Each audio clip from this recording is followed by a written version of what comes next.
Olá, seja muito bem-vindo, muito bem-vinda a mais um João Me Casa Podcast. Esse programa que coloca nesta mesa redonda as pessoas mais interessantes ligadas ao ramo de eventos do interior do estado de São Paulo. Eu lembro a você que nos acompanha que esse programa é uma gravação aqui do estúdio multiplataformas da Next Studio Produções. Quer conhecer um pouquinho mais o trabalho da Next? Acessa esse endereço aqui no Instagram.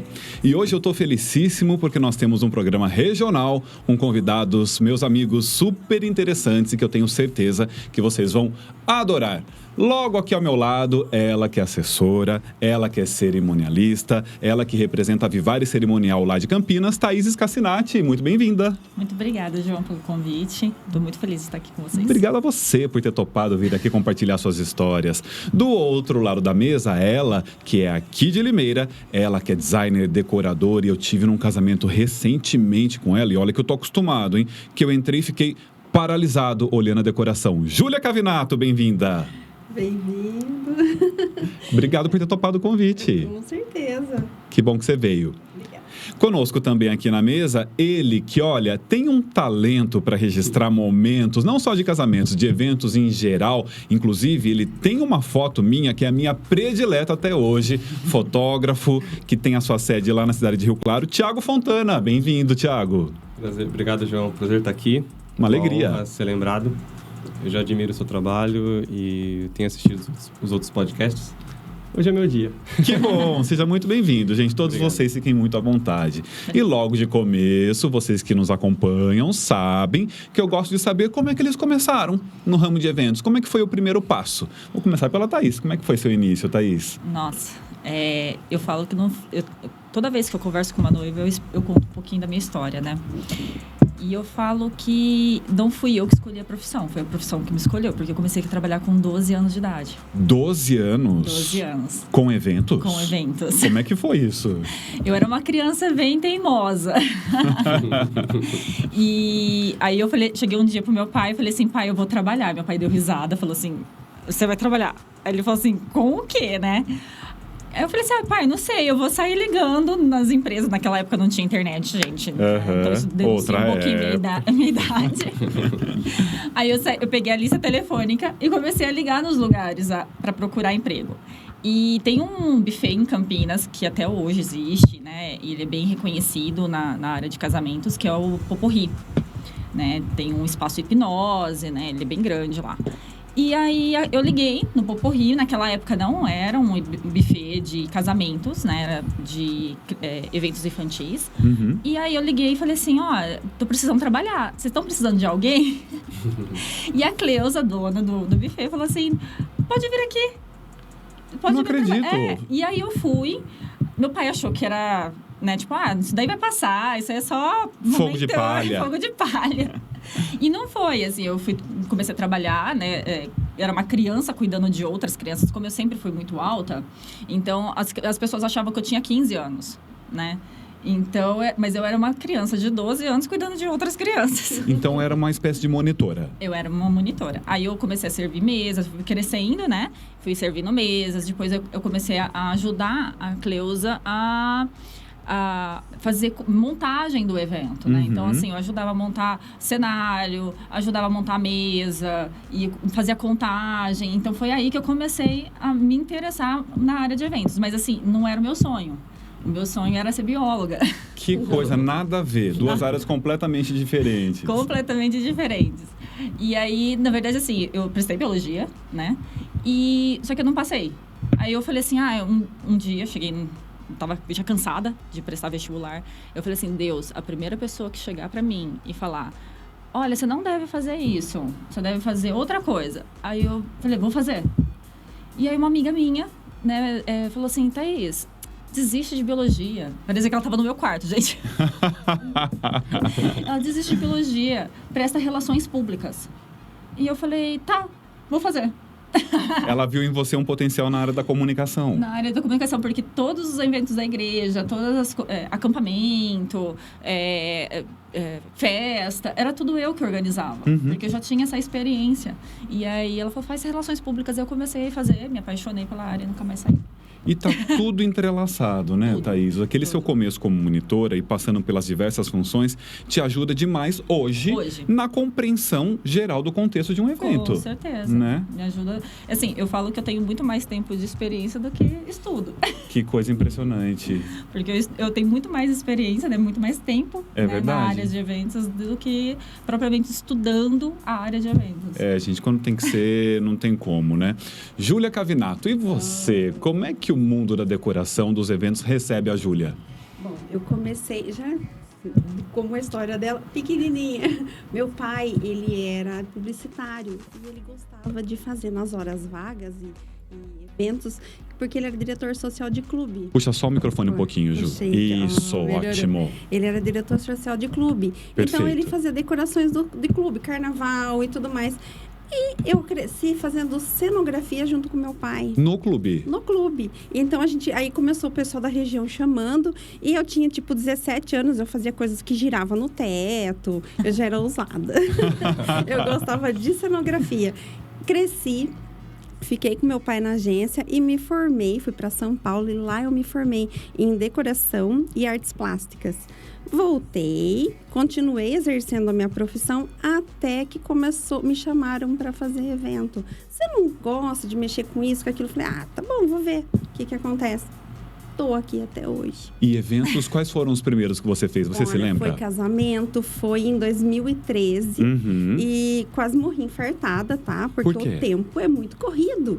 Então, eu falei, nossa, eu tô acostumada a fazer as coisas com mais calma. Aí que você presta atenção, que a logística é muito importante.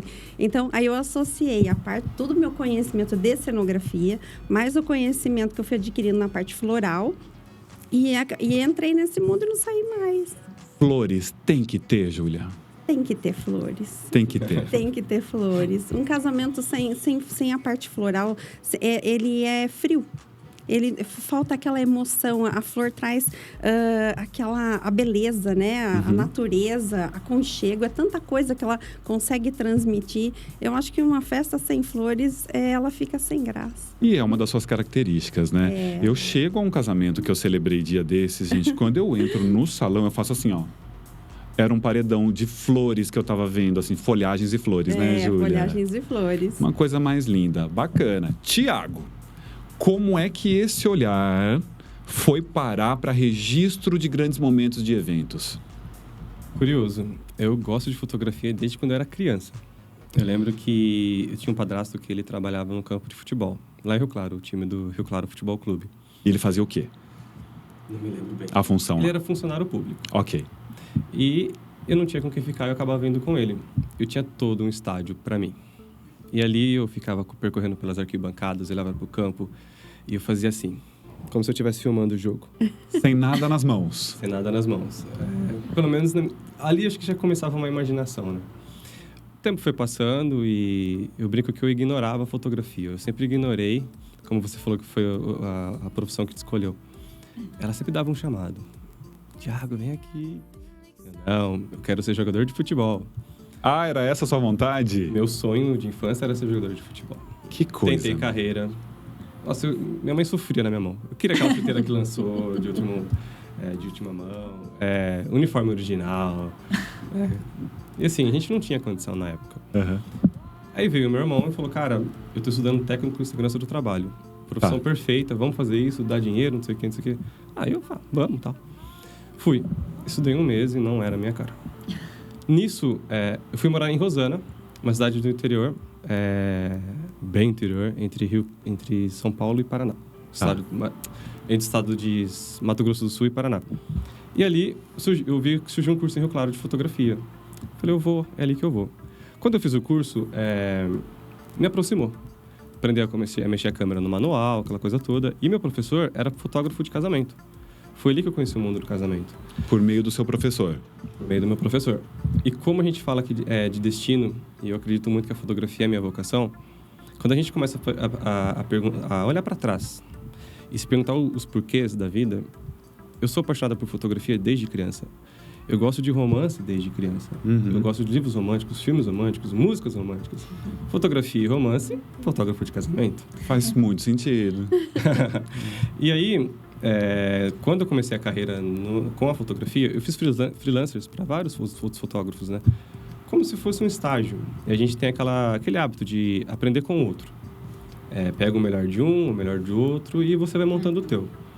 Mas fotografia, ela é a tua forma de se expressar. Isso não tem como copiar. Uhum. É individual. Isso. Então, eu vou pegar o defeito de cada um e não vou repetir. O que eu tenho que... Fiquei inteirinho arrepiado, gente. Que interessante esse modo de ver as coisas. Não sei. Bateu e eu pensei nisso e fui. Uhum. Então, como que eu vou desenvolver o meu olhar? E uma coisa que eu acho que me ajudou muito é que eu tenho uma irmã, ela mora aqui em Limeira, a Elisa Fontana. Ela é coaching. E tem uma outra irmã também, que é a Elisandra Fontana, que é psicóloga. Acho que isso já foi moldando a minha mente. Como que eu vou desenvolver a minha forma de ver as coisas? Pegando referências fora da fotografia. Então, eu comecei... claro, não fui para uma sala de aula, mas procurei pesquisar muito, né? E estudar sobre psicologia, poesia, arquitetura e arte de modo geral. E a principal inspiração para mim é a fotografia. A leitura. A leitura. O verbo é cego, mas ele gera uma imagem. Se eu te contar uma história, vocês vão imaginar. É verdade. Essa imaginação que vocês têm é uma fotografia. E cada um vai enxergar de um jeito. Então, eu iniciei com... Eu digo que eu nasci com a fotografia. E para mim, é a minha grande vocação de vida. E, Tiago, dessa fase do curso, com o seu professor ali te auxiliando nesse início, foi quando isso? 2010. 2010. Então, você já tem aí 11 anos de casamentos, né? De casamento, são 7. São de 7. Fotografia são 11. Porque você faz eventos em geral. Basicamente, mas assim, 95% é casamento. É onde eu me especializei. Bacana o Tiago falar sobre tudo isso que inspira ele, porque vocês três estão em segmentos muito concorridos. Sim. A gente acompanha e a gente sabe o quanto tem profissionais na área de vocês três. Então, o Tiago já falou algumas questões, vou voltar nesse ponto com ele, mas você, Thaís, o que é que você faz para chegar diferente no seu ramo, para se aperfeiçoar no seu ramo? Como é que é a sua rotina? A gente estuda bastante, né, João? O tempo todo a gente tem que estar estudando. Coisa que, assim, a nossa área muda constantemente, o tempo todo. E cada noivo, ele é muito específico. E a gente tem que, né, na verdade, eu falo assim que minha maior fonte de conhecimento, de inspiração são os meus clientes. Com os pedidos deles? Com os pedidos deles. Porque, assim, eu não posso ser engessada, né? Eu não posso chegar e falar assim, não, um casamento é assim, é uma caixinha, né? Não, cada um tem uma história, né? E essas histórias vão ser contadas, né, através de cada profissional, né? Então, assim, a minha maior fonte de inspiração, minha maior fonte de conhecimento mesmo vem dos próprios clientes. Porque cada história vai moldando o nosso trabalho, né? Vai deixando o nosso trabalho diferenciado, né? A gente tem que ter um olhar sensível para olhar para esse casal e falar assim, eles são únicos. Então, a gente tem que traduzir as particularidades deles no evento, né? Então, assim, eu falo que, assim, eu aprendo com cada cliente. Cada cliente meu é uma história diferente. Eu gosto de conhecer, né, a história por trás. Quem que pediu quem em namoro, quem é mais tímido, quem pediu em casamento. E tem cada história maravilhosa que você fala assim, gente, dá pra escrever um livro de tão bonito que é, né? Então, é minha maior fonte de inspiração. É muito legal você falar isso, porque seria muito conveniente para você entregar um pacote pronto e impor, né? Olha, para funcionar, é isso que funciona. Eu fiz 10 casamentos e funcionou dessa forma. Mas não.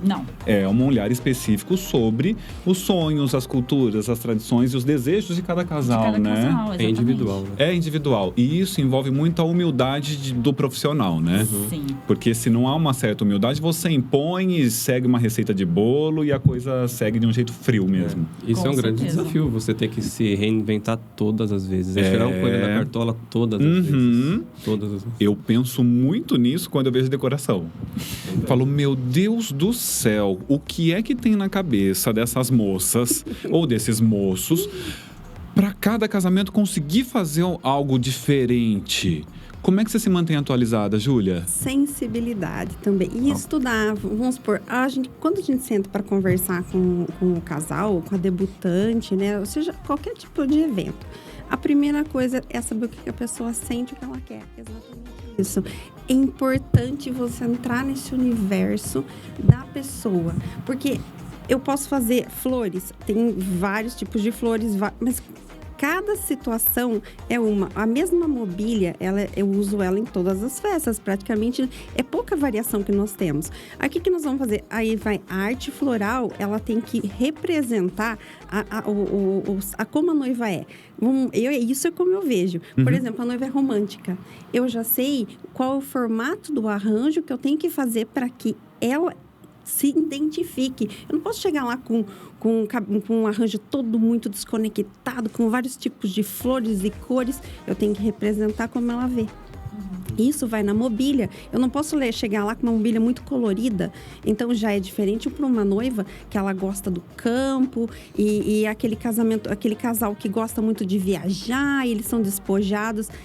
Por isso que entra. Então, a mesma mobília, eu componho ela de várias formas diferentes, com composições e a arte floral junto. Então, tem isso. Então, por isso que tem que conversar, saber qual o estilo, como eles vivem, como que é a família deles. Você já percebe no escritório, quando eles entram, vem a família junto. Você fala, nossa, esse povo é tudo unido, eu tenho que agradar todo mundo. Já é um termômetro, né? Eu não vou ter que agradar todo esse povo aí, eu não posso agradar eles. Tem uma pressão. Eu brinco que é da palestra, não é nem passar orçamento, é da palestra. Né? É verdade. Que vem um público expressivo ali, né? Você olha, tá todo mundo olhando pra você. Exatamente, mas é muito gostoso, porque é você toda vez se reinventar e procurar informações. Existem hoje, você não é dono da verdade. Eu aprendo com outros profissionais, eu vou lá, eu vejo a técnica, você paga para aprender novas técnicas, você cria seu estilo, você entra no estilo do seu cliente, da noiva, do debutante e tudo mais, mas você tem que entender que existe uma técnica. E isso facilita nosso trabalho também, para ser mais rápido, né? Para tudo estar entregue no tempo, porque a nossa vida é tempo. Não tem, hoje eu não vou lá porque eu não estou com vontade. Não, tem que estar entregue, tem que estar lá e tem que estar muito bonito ainda, né? Tem que fazer acontecer, né? Tem que fazer acontecer. Essa é a graça de tudo. Adoro. Eu percebo, eu vejo, assim, e vocês estão conhecendo a Júlia aqui, também percebem isso nela, né? E você, Thiago, tem muita gente que pensa, meu sobrinho tá fazendo foto, comprou uma câmera tal, ele vai fazer fotos do meu casamento. O meu primo agora tá com um equipamento tal, ele vai fazer foto. Como é que você se mantém atualizado com essas concorrências que não são sequer a do ramo profissional? Tem a do profissional, mas também a concorrência afetiva do sobrinho, do filho e tal. Se a gente pensar desse ponto de vista... Porque, assim, hoje fazer uma foto é muito fácil. Os celulares vêm com aplicativos e tudo mais. A foto sai pronta. A minha maior referência para a tua resposta é a minha sobrinha. Hoje ela tem 7 anos. Quando ela tinha 4, eu dei minha câmera na mão dela e ela fez uma foto minha. Então, eu cheguei na conclusão que fazer foto qualquer pessoa pode fazer. Mas captar o que a pessoa está sentindo tem que ter muita sensibilidade. E para ter muita sensibilidade, requer muito esforço. Então, resumindo, não é para qualquer um. Fora a responsabilidade que a gente tem de perder um beijo no altar. Sim. Nossa! Entende? Então, é um compromisso e uma responsabilidade muito grande. E a gente que está lá, em cena, eu costumo dizer em cena, né? Somos nós, né? A equipe do cerimonial, a assessora e o celebrante. Nós percebemos o zelo deles nesse momento, né, Thaís? O que eu falo para fotógrafo? Me empurra, pelo amor de Deus. Se eu tiver, você me empurra, você me dá um cutucão, você pede para eu sair e tal. Inclusive, num casamento que nós fizemos, o fotógrafo me pediu, pede para eles beijarem de novo. Ele tinha perdido. Já fiz isso. Aí vamos lá, vamos dar um jeitinho, vamos pedir de novo e beija de novo e mais uma salva de palmas. E o celebrante permite esse momento mais descontraído, né? Mas eu tive que pedir pro padre mesmo. E aí? E ele? A minha sorte é que o noivo tava louco pra beijar. Ele tava com uma pressa. Ele ficava assim, já pode beijar? Já pode beijar? Aí o padre pegou a deixa. Ele falou assim, você não queria beijar bastante? Beija de novo. Ah, que bom, que bom. Só que não ri, né? Eu aproveitei pra fotografar. Que bom. Porque eu perco de novo. Você sabe, Thiago, hoje a Thaís me encaminhou uma série de fotos do casamento que fizemos lá em Valinhos. E em uma delas, teve um momento de sensibilidade, eu não sei se foi da fotógrafa ou do fotógrafo, porque eles estavam, né? Era um casal. Eu, no momento de pedir para a noiva repetir o que eu estava dizendo, eu falei, agora você repete depois de mim. E eu comecei a dizer o texto e não passei o microfone para ela. O microfone ficou em mim. Aí que eu me toquei. Ela que tem que falar, né, João? Aí, nesse momento, eu faço uma cara assim. E ela ri e o fotógrafo... Tchim. Aí eu pensei, como a gente estava se falando para o programa de hoje, falei, gente, esse é um tipo de clique que o Thiago faria. De momentos que boa parte dos profissionais talvez não olhassem, né? Que pode ser interessante. A noiva tá numa risada tão gostosa naquele momento, né? Sensibilidade do fotógrafo. Então tem que ter, né? Sensibilidade. Resumindo o que vocês todos colocaram. Eu tenho meio que uma missão que é enxergar o que você não tá vendo. Porque se eu fizer o que você tá vendo, é mais uma pessoa fazendo a mesma coisa. Sim. E, quer queira, quer não, acaba sendo um ponto positivo para mim, porque acaba sendo um diferencial no meu trabalho. E eu acho que eu também acabo mostrando pro meu cliente uma coisa que, tipo, nem ele, nem ninguém viu, né? Eu acho que essa é a minha grande missão, assim. É mostrar um olhar diferente mesmo. Que bonito, né, gente? Eu tenho certeza que vocês estão adorando até agora. E agora vocês vão gostar ainda mais, porque chegou a hora do quadro Me Conta uma História. Eu vou começar algumas frases aqui e eles vão continuar, começando pela Thaís. Thaís, eu nunca me esqueço do dia em que... Começou a pandemia. E aquele momento foi dificílimo mesmo, né? Não esqueço, não dá para esquecer, porque a pandemia começou no dia 20 de março de 2020. Eu tinha um casamento no dia 23. E aí foi assim, eu tinha 2 dias para desmarcar tudo, porque baixou o decreto e falou, não vai ter mais eventos, não vai ter, tá tudo fechado, né? Lockdown. E aí eu comecei a correr, eu passei o dia todo no telefone, ligando de fornecedor por fornecedor, explicando a situação, ligando para todos os convidados, um por um, eram 120 convidados. Eu liguei de um por um, falando, olha, a gente teve que desmarcar por conta da pandemia, baixou o decreto da cidade, a gente tem que mudar tudo. Qual cidade era? Paulínia. Paulínia baixou o decreto em dia 20. E foi uma correria. Então, assim, esse dia eu acho que eu nunca vou esquecer, porque eu acho que eu nunca fiquei tanto no telefone, assim. Meu braço, no final do dia, não aguentava segurar o telefone. E as pessoas foram compreensivas? Porque naquele momento, a gente ainda não sabia o que ia dar aquilo, né? Como a gente se comportaria, tal. Havia um temor, né, coletivo. Elas entenderam? Entenderam. Assim, a maior parte, eles até gostaram. Eles falaram assim, nossa, que bom que você ligou. Eu tava com medo de ir pro casamento, né? Então, assim, os noivos, lógico, né? Ficaram super tristes. Eles, Thaís, mas não tem nenhum doente na cidade ainda. Não tem nenhuma estatística falando que Paulínia tem pessoas infectadas. Mas, assim, a gente tem que cumprir as regras, né? Então, naquele momento, eu falei assim, olha, infelizmente a gente vai ter que mudar a data. E a gente teve que mudar mais 2 vezes depois. Verdade. Os adiamentos sem fins pelos quais passamos, né? Júlia Cavinato, eu nunca me esqueço do dia em que... Paralisação dos caminhoneiros. Maio de 18? 2018 foi um marco da minha vida. Gente, tudo era muito maravilhoso. Soltava florzinhas, a encantada, né? Aí eu me deparei com aquela situação. Não podia... Eventos acontecendo, a gente não tinha como ter acesso a pegar as flores. Não chegavam. Não chegavam e não tinha como. E eles não deixavam. Qualquer, assim, carroceria, qualquer caminhão, qualquer coisa que não passava. Tivemos que fazer um caminho clandestino no meio do mato, eu lembro de eu pegando umas rosas vermelhas, que era uma decoração da Bela e a Fera. Jesus, eu precisava daquelas flores urgentes. E da onde vinham essas flores naquela época? Aquela veio de Olambra. Então, os outros produtos veio de outro, consegui pegar antes, mas a rosa não, que era uma festa específica no sábado. A de sexta eu já tinha conseguido tranquilamente. Mas aquelas flores eu nunca mais esqueço. Desse sufoco, gente. O medo de ser pega, não chegar com a flor, não dá tempo de fazer. Foi tudo. O medo de ser pega é ótimo. Nossa, no meio do mato. Cadê a Júlia Cavinato? A gente foi pega. Nossa, vou me pegar que eu morri de medo. Não, tive medo. Marcante mesmo. Tiago Fontana, eu nunca me esqueço do dia em que... Greve dos caminhoneiros. Também? Que coincidência, vocês dois. Pouco. E o casamento era em Guarulhos. Guarulhos, Grande São Paulo. E depois do aeroporto, eu não me lembro o bairro. Era um bairro, assim, afastado, com muitas chácaras, como acho que todas as cidades têm. E a gente tava lá, dando risada, com a noiva, né? E ela falou assim pra mim, viu, vocês têm gasolina pra voltar? Dando gargalhada, a gente falou, não. Nossa! Como que vocês vão fazer? O nosso foco aqui é você. O resto a gente divide. Aí, a gente foi lá no meio do mato, não lembro bem o nome do local, nem do bairro. E o pior de tudo, que na hora de vir embora, eram umas 2 horas da manhã, não tinha sinal de celular, não tinha GPS pra voltar. Nossa! No meio do nada. E, além de tudo, a gente tinha gasolina pra chegar, tipo assim, Zona Norte, Tucuruvi, mais ou menos ali. Só que a gente ficou sabendo que tinha um posto que ia receber gasolina, ia parar um caminhão lá e ia abastecer. E a gente decidiu arriscar. Eu sempre brinco com meus amigos que eu tenho um GPS integrado na minha cabeça. Só que naquela hora eu falei, cara, eu não vou fazer isso não, vai que eu erro, né?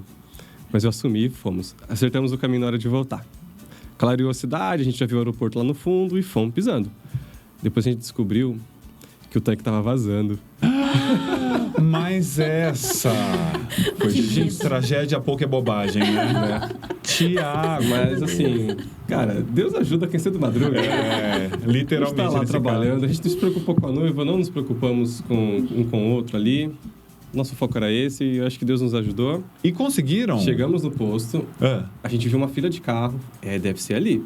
A gente chegou assim, é ali. Bom, vamos dar a volta no quarteirão, porque já perdemos o final da fila. A gente dá a volta no quarteirão, ops, já estamos no meio da fila de novo. Porque foi crescendo. A gente andou mais acho que uns 3 ou 4 quarteirões para garantir, fomos lá na frente e voltamos.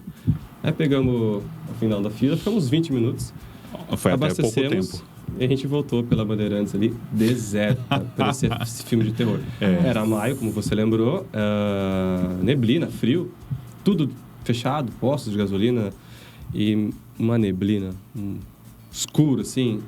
Mas, assim, um coração leve, sabe? Leve, deu tudo certo, né? Cumprimos a nossa missão com esse desafio extra aí. Muito bom. Esse é o quadro Me Conta Uma História, que nós continuamos agora com a segunda pergunta. Thaís, eu sempre me emociono quando me lembro. Na verdade, essa história você vai lembrar, né, João? Eu acho que eu já sei. Você já sabe. Que foi o pai que levou a noiva no altar de cadeira de rodas. Foi muito marcante.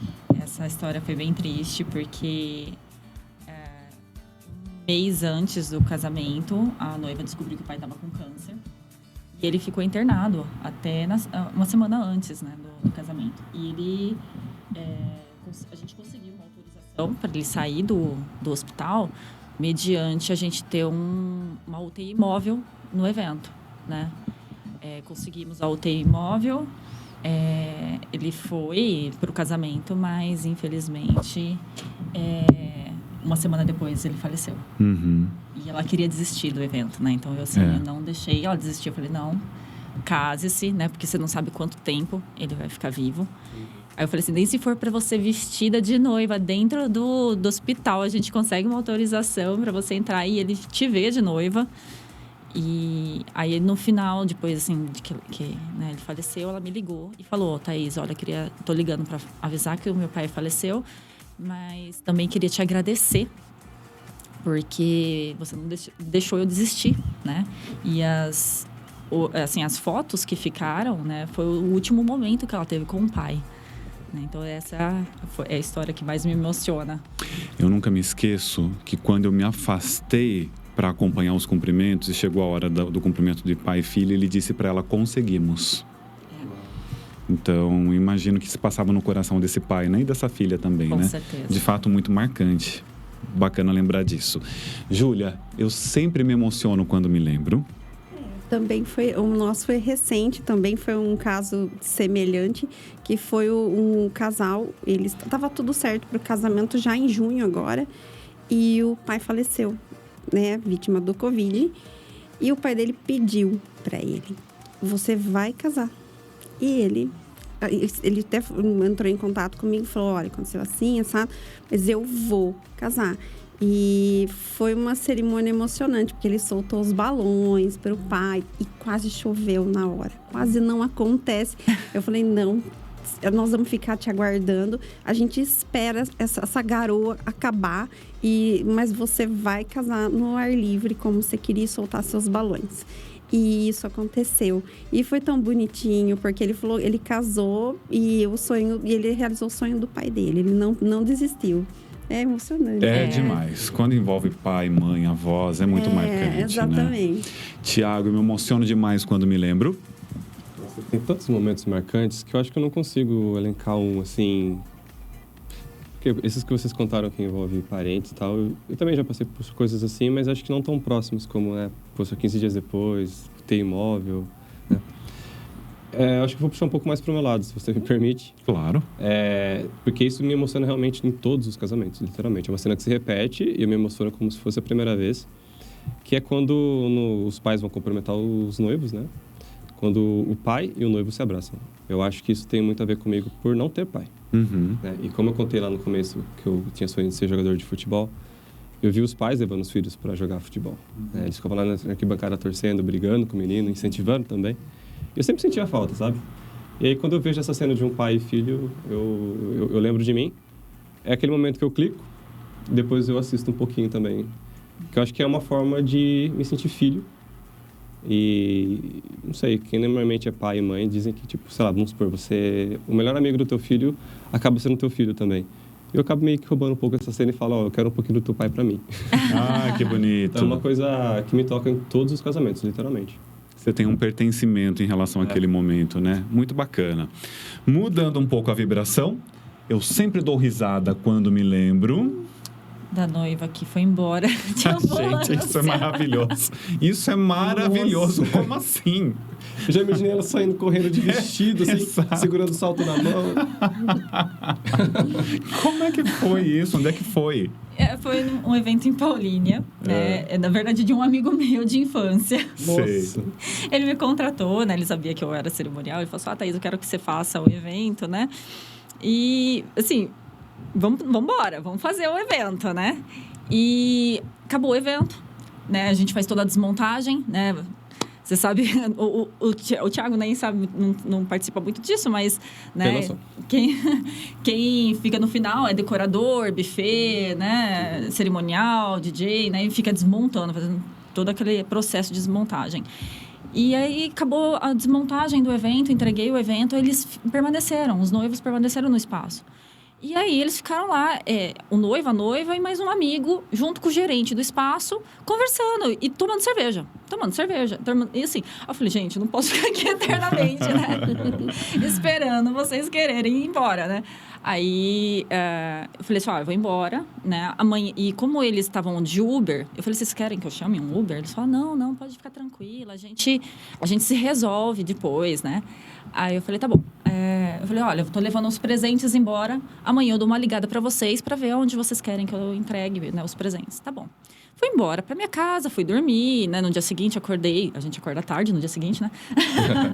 Tamanho cansaço, né? Aí eram umas 4 horas da tarde, assim, eu liguei. Falei, oi, tudo bem? Como é que você tá, né?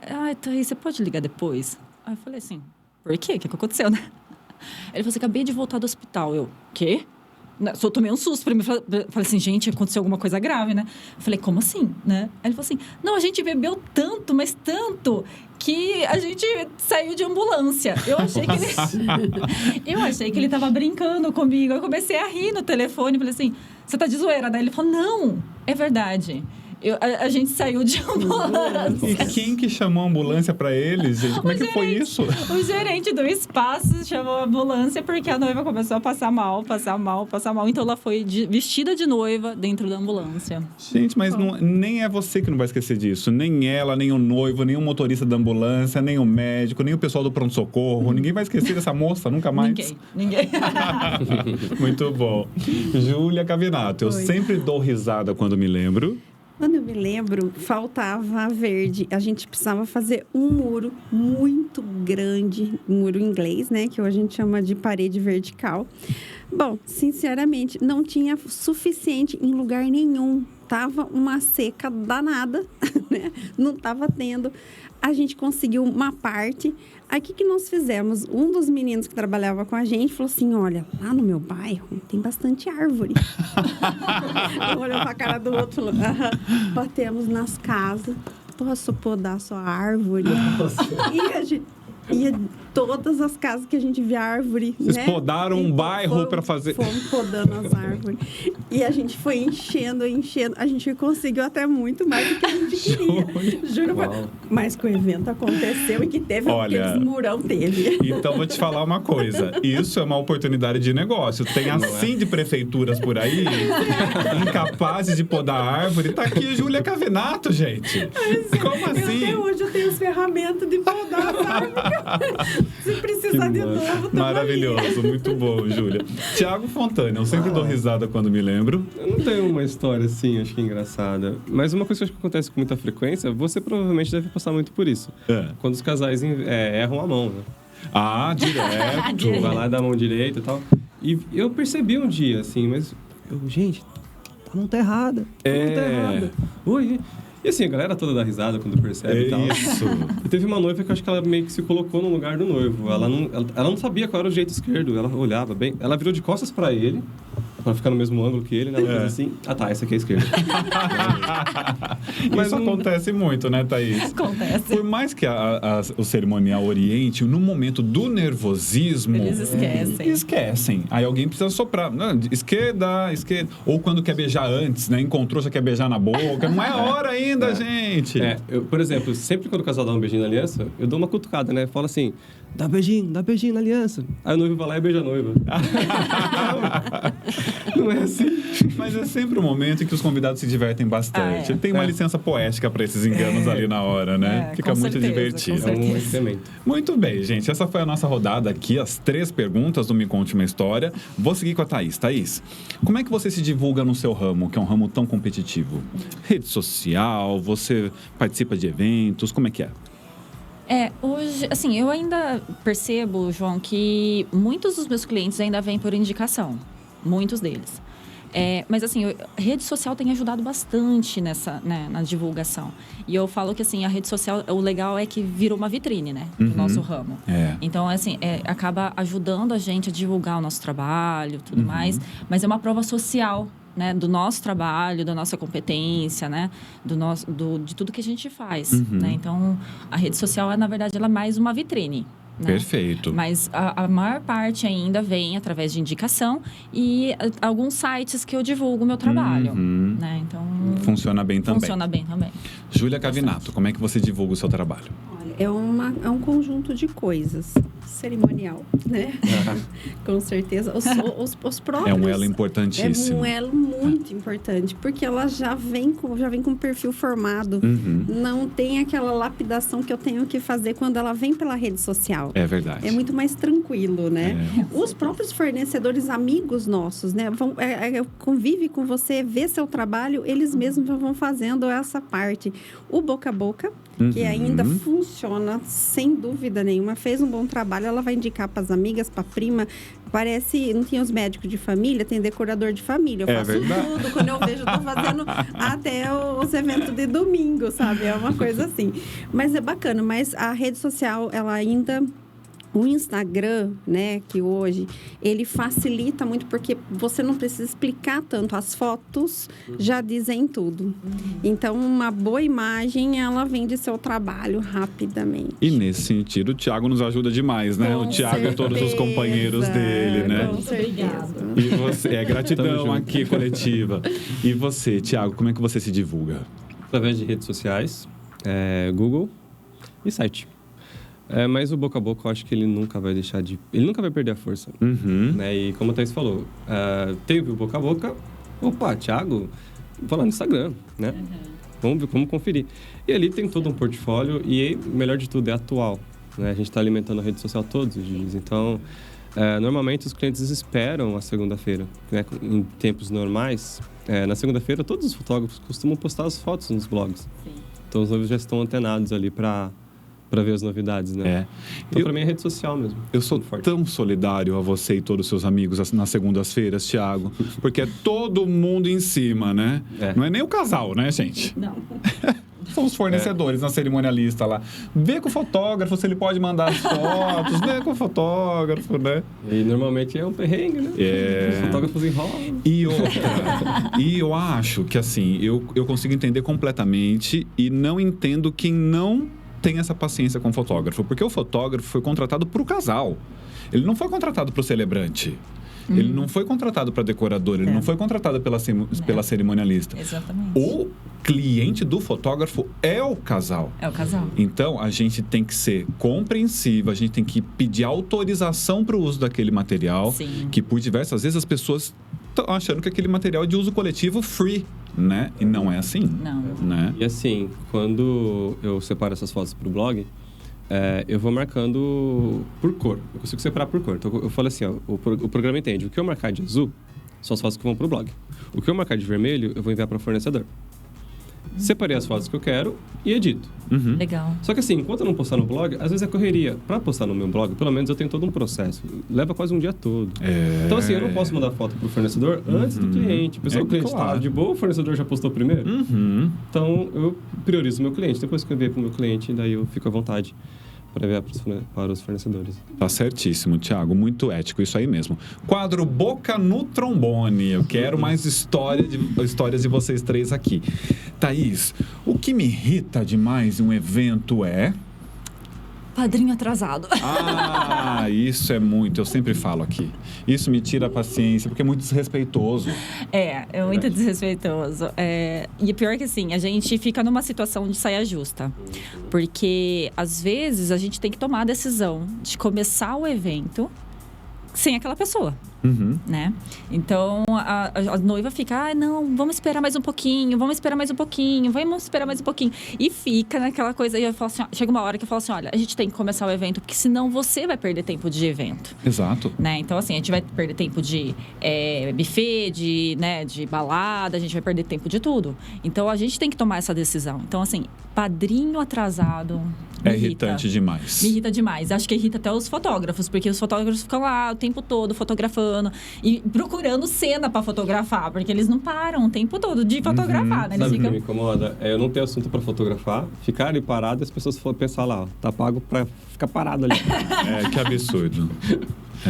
Mas irritar, não. É que eu sou bem paciente. Então, vai chegar a sua vez, vai pensando numa coisa boa. Júlia Cavinato, o que me irrita demais em um evento é quando... São tantas coisas. Nossa. Escolhe uma então, Júlia.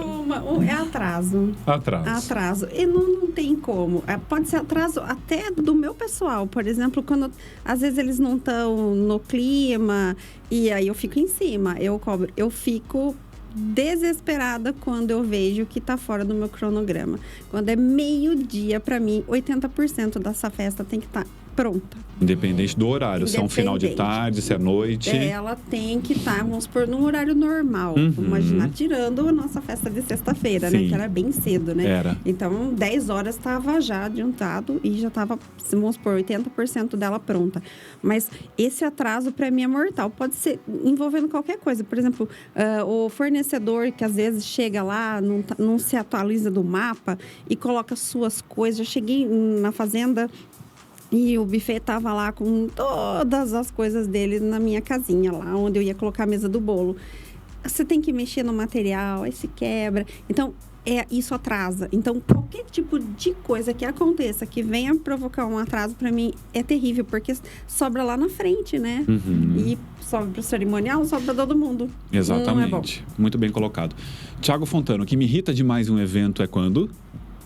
Os convidados colocam o celular na frente da câmera. E é verdade. Normalmente não são celulares fininhos, é que eles têm capinha que dobra. Sabe? Vai desdobrando, né? Vira um A4, assim, sabe? E tem gente que quer... A3. E tem gente que quer competir, inclusive. Teve gente uma vez... Que entra no meio do corredor. E fica bravo porque eu tô na frente. E ainda reclama contigo. Eu escutei assim, psiu. E com voz, não era só o psiu, era psiu. Olha pra trazer uma senhorinha. Você vai ficar até que horas aí? Maravilhoso. Até o final. Gente, eu não soube o que responder, sério, não soube. Eu fingi que não ouvi e voltei. É porque você, como você muito bem disse quando você chegou aqui, se parece um adolescente. As pessoas acham que você é menor de idade. Quem é esse menino que tá no corredor central? Tira esse menino daí, gente. É, bem isso. Muito bacana, gente. Ó, a gente acaba dando risada, né?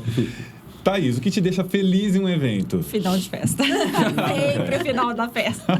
Porque você entregou e fica aliviada, é isso? Na verdade, é aquela sensação de dever cumprido, né? Tipo assim, nossa, acabou, tá tudo certo, deu tudo certo, a noiva tá feliz. Você vê, né, a expressão do rosto dos noivos, né? Então, você fala assim, entreguei.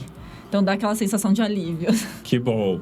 Júlia Cavinato, o que te deixa feliz demais? Idem. E assim, a hora que eu olho pra decoração, eu falo, nossa, eu arrasei.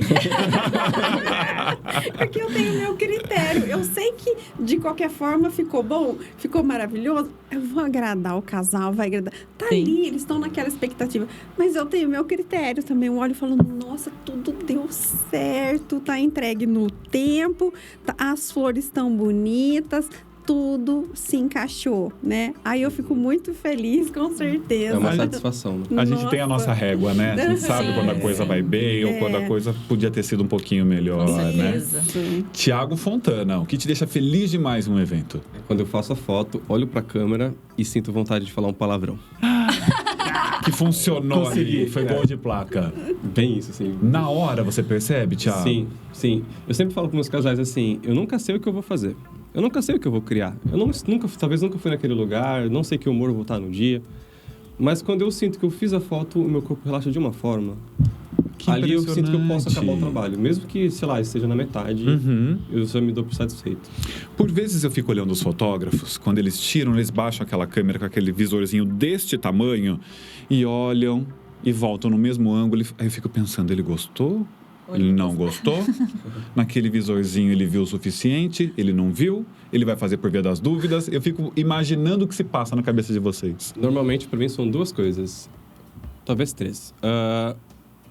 Eu clico e depois eu faço mais um para garantir. Já aconteceu, quem é fotógrafo sabe disso, já aconteceu de a gente, sei lá, fizemos 1000 fotos.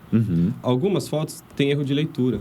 Então pode correr o risco de perder aquela foto. Ela abre pela metade, eu não tenho o olhar técnico para falar. Então eu faço mais uma para garantir. Na verdade, todas as fotos que eu tenho são duplicadas. Na verdade, minha câmera é uma metralhadora. Eu já fiz 82 fotos de uma pose só. Até ficar como eu queria. Caramba! Não sou perfeccionista, eu juro. Pois não, imagina, eu que sou. Se fosse. Eu que sou, imagina. E o outro motivo é, às vezes a gente faz a mesma foto com uma configuração diferente, um pouco mais escuro, um pouco mais claro, para ter opção depois. Entendi. Agora já vou saber como analisar o comportamento dos fotógrafos. Ele não tá repetindo. Não tá. Ele pode estar fazendo outros tipos de captações. Quadro boca no trombone ainda. Thaís, eu me emocionei demais quando... Ah, não, perdão. Eu fui pega de surpresa quando... Quando o João errou a pergunta. Agora. Meu Deus do céu, isso já foi. Isso eu já respondi, peraí. A gente erra as perguntas, né, gente? Vamos lá. Fui pega de surpresa quando... O padrinho faltou. Nossa! Assim, pior do que atrasar é o padrinho faltar. Nossa!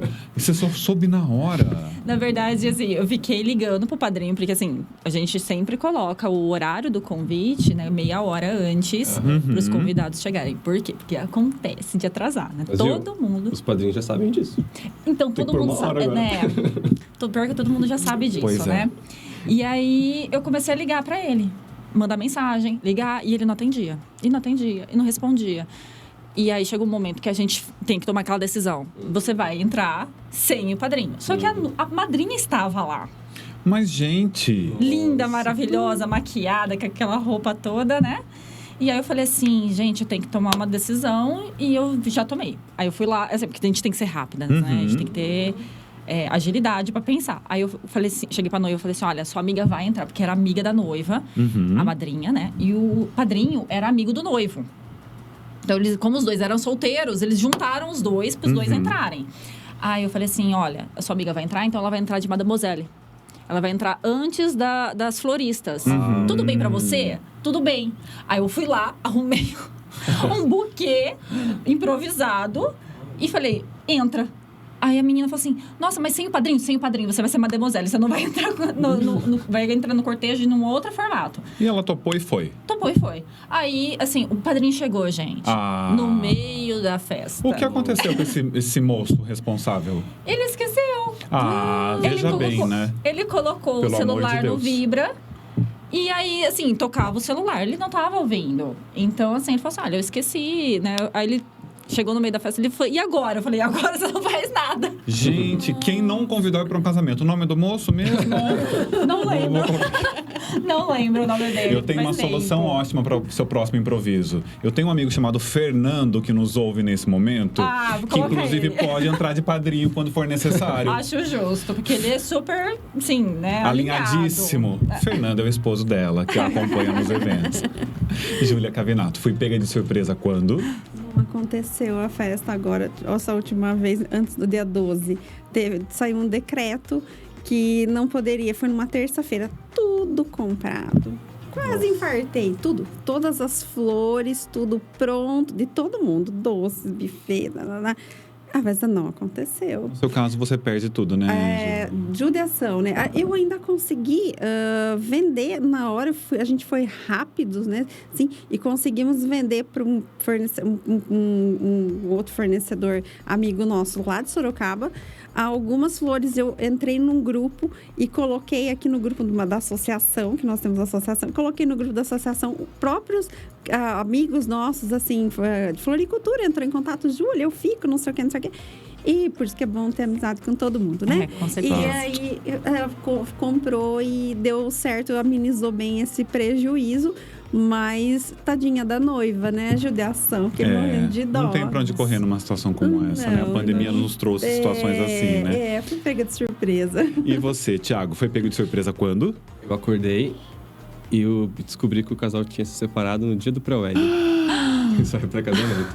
Meu Deus. Tinha uma mensagem apagada da noiva e depois ela saiu do grupo. Aí eu já deduzi tudo. Falei, tem coisa ruim. Aí eu fui mandando mensagem pro rapaz do vídeo, né? Que a gente faz um grupo normalmente pra combinar.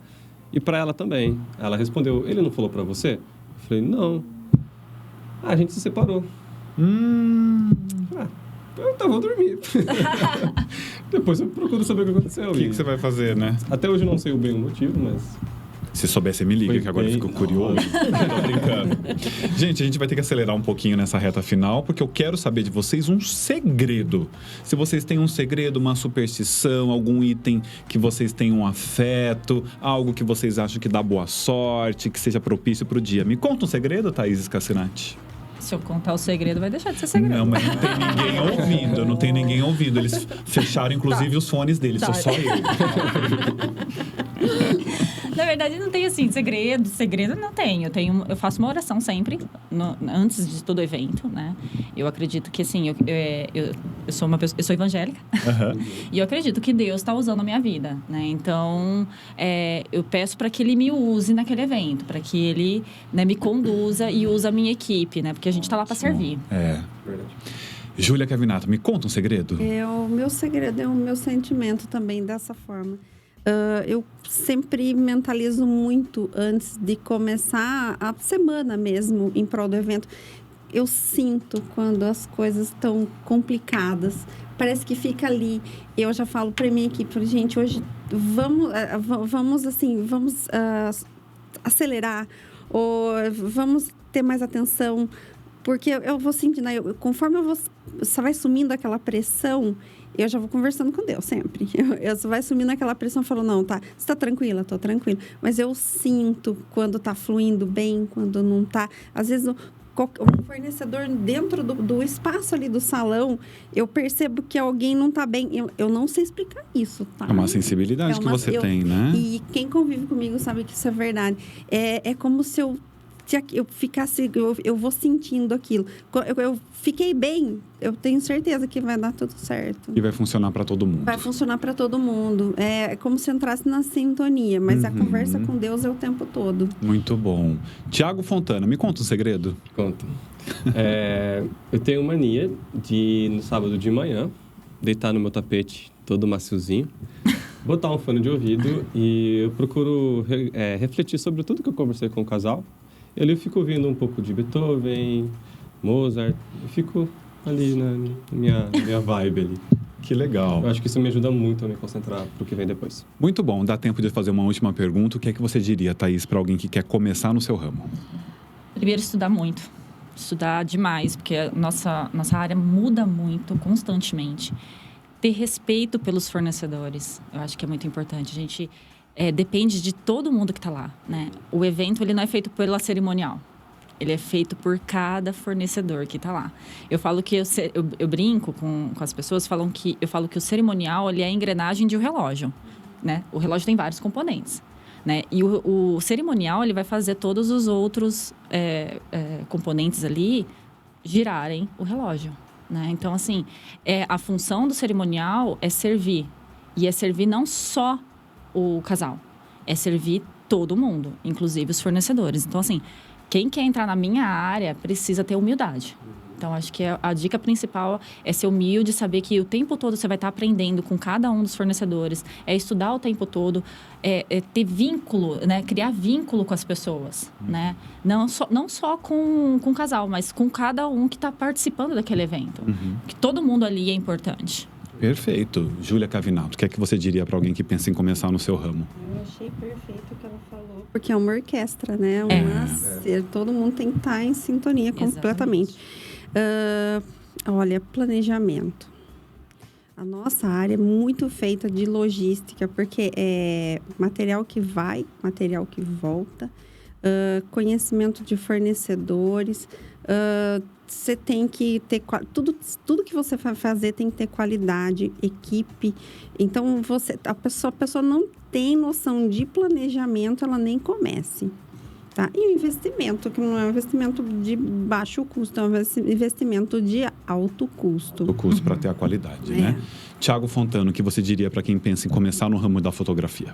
Eu acho que buscar conhecimento que a pessoa acredite que vai nutrir a imaginação e a criatividade dela. Porque ser fotógrafo é pôr numa imagem toda a tua personalidade. Então, eu acredito que tudo aquilo que vai te trazer de conhecimento vai te tornar uma pessoa mais interessante. Consequentemente, a sua foto também vai ser mais interessante. Muitíssimo bom, gente, as respostas de vocês todos. Quero agradecer imensamente a generosidade de vocês em abrirem os corações, os baús de história e dividirem as experiências de vocês aqui conosco. Thaís, muito obrigado mais uma vez. Eu que agradeço, João, pela oportunidade. Você sabe que eu adoro o seu trabalho. Você sabe que é recíproco. Peraí, porque eu também quero puxar um pouco aqui. Muito obrigado, de verdade. Júlia, obrigado pela presença. Eu que agradeço e que voz linda que ele tem, né? Muito obrigado. Obrigado, Thiago, por ter vindo. Eu agradeço. Você sabe da minha admiração, né? Por você também. Gente, vocês fiquem de olhos nesse espaço aqui, porque por esta mesa redonda passarão pessoas tão interessantes quanto esse trio de hoje. Até o nosso próximo programa. Muito bom, gente.